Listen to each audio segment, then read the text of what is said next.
இது ஒரு பெரிய பாடம் ஆக்சுவலி. பார்க்கறதுவங்களுக்கு பல பேருக்கு மேட் ஃபார் ஈச் அதர் கப்புள்ங்கிறது ஒரு ஃபால்ஸ் நோஷன். அப்படி ஒரு விஷயமே கிடையாது என்ன பொறுத்த வரைக்கும். We have to keep working. அந்த ரிலேஷன்ஷிப்புக்குள்ள நம்ம இன்வெஸ்ட் பண்ணிட்டே இருக்கணும், நம்ம ஒர்க் பண்ணிட்டே இருக்கணும். அப்பதான் அந்த மேரேஜ் ஒர்க் ஆகும். அந்த மேரேஜ் ஒர்க் ஆனாதான் 65 வயசுல 70 வயசுல நம்ம வேலையெல்லாம் முடிச்சு பசங்கள்லாம் செட்டில் ஆகி உட்கார்ந்து இருக்கும் போது நிம்மதியா ஒரு 4 வார்த்தை பேசிட்டு நிம்மதியா ஒரு காஃபி சாப்பிட்றதுக்கான ஒரு ரிலேஷன்ஷிப் இருக்கும். அது கூட இல்லைன்னா 50 வருஷம் கூட வாழ்ந்து என்ன பிரயோஜனம்? ஒன்னா பக்கெட் லிஸ்ட் போட்டு என்னென்ன அவங்க போறாங்க பல இடங்களுக்கு, அது ஆக்சுவலி அவங்க 2 பேரும் சேர்ந்து போனோம். அது இல்லையா அவருக்கு அது பிடிக்காது. ஒன்ஸ் யூ ஸ்டார்ட் ஸ்லீப்பிங், அந்த தூங்கறதுக்கு முன்னாடி என்ன பிரச்சனை இருந்தாலும் சார்ட் அவுட் பண்ணிக்கணும். அது இல்லாம படுத்து தூங்கிட்டோம்னா ரிலேஷன்ஷிப் ஸ்பாயில் ஆகிடும். நானும் எவ்வளோ விட்டு கொடுத்துட்டு போவேன் மேடம். எதையுமே திருப்பி நான் பேசுனது இப்போ ஒரு இந்த 4 வருஷமா திருப்பி நான் எதையுமே ரிப்ளை பண்ணுறது கிடையாது. என்ன பேசுன்ட்டு கம்முன்னு விட்டுட்டு அசிங்கமாக அடுத்தவங்க முன்னாடி அவமானப்படுத்தும். நீங்க ஏதோ ஒரு விஷயம் அவங்களை இரிட்டேட் பண்ற மாதிரி பண்றீங்க.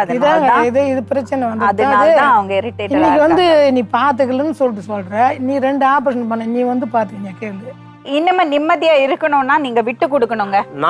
நான் எவ்வளோ 4 வருஷமா மரியாதை இல்லாம அவர்கிட்ட பேசாதீங்க. நான் ஏன் பேச போறேன்? இப்பதான் அந்த வார்த்தை சொன்னதுனால தான் நான் திட்டணும். எனக்கு ஆத்திரம் வந்து கொஞ்சம் சண்டை போடுறத கொஞ்சம் கம்மி பண்ணி. சண்டையெல்லாம் நான் போட மாட்டேன். ஆமா, கண்டுக்க மாட்டேன். ஆனா எங்கேயும் வெளி வேலைக்கு போவாதன்றது நான் அதை தான் சொல்லுவேன். தயவு செஞ்சு ஜாக்கிரதையா இருங்க. மருமக இருக்கா வீட்டுல, பேர பசங்க இருக்காங்க, ஜாக்கிரதையா இருங்க. அம்மாவை கொஞ்சம் கவனிங்க. கொஞ்சம் அவங்க பக்கத்துல போய் உட்காருங்களா? இப்போ என்னை ஹாஸ்பிட்டல் இவ்வளோ நாளாக எது போகிறதுக்கு வரதுக்கு எது ஹாஸ்பிட்டல் வரதுக்கு கூட தகவல் சொல்றது கிடையாது. நீயா வர்றது நீங்க பக்கத்துல போய் உட்காருங்க. கேட்கவே வேண்டாம், நீங்க பக்கத்துல போய் உட்காருங்க. உண்மையை சொல்லி இட்டுன்னு வந்திருக்கலாம்ல மேடம். ஐயா பக்கத்துல உட்காருங்க ஐயா. உண்மையை சொல்லி இருந்தா சத்தியமா வந்துட மாட்டேன். இவ்வளவு தூரம் கொண்டுட்டு வந்துட்டு போடு. அப்புறம் இவ்வளவு தூரம் என்ன இந்த அளவுக்கு கொண்டாந்ததுக்கு யார் காரணம்? பேசியிருந்தா இவ்வளவு பிரச்சனை வந்துருக்கு. ஒரு குடும்பத்துல இருக்குன்னா நிம்மதி இருந்தா தானே மேடம் இருக்கலாம். நீ வெளியே தேடி போன வந்தா நான் வந்ததுமே ஒரு சிங்கிள் கும்மையை எடுத்து வேகமா போடுறது. ஏன் ஒரு மூஞ்சி கழுவி அந்த சிங்கிள் இது மூஞ்சி கழுவினா கூட அதுக்கு ஒரு சிங்கிள் போய் மூஞ்சி கழுவாங்க. வெளியே டேப் இருக்குது, நிலத்துல வீடு கட்டி வச்சுக்கிற டேப் இருக்குது.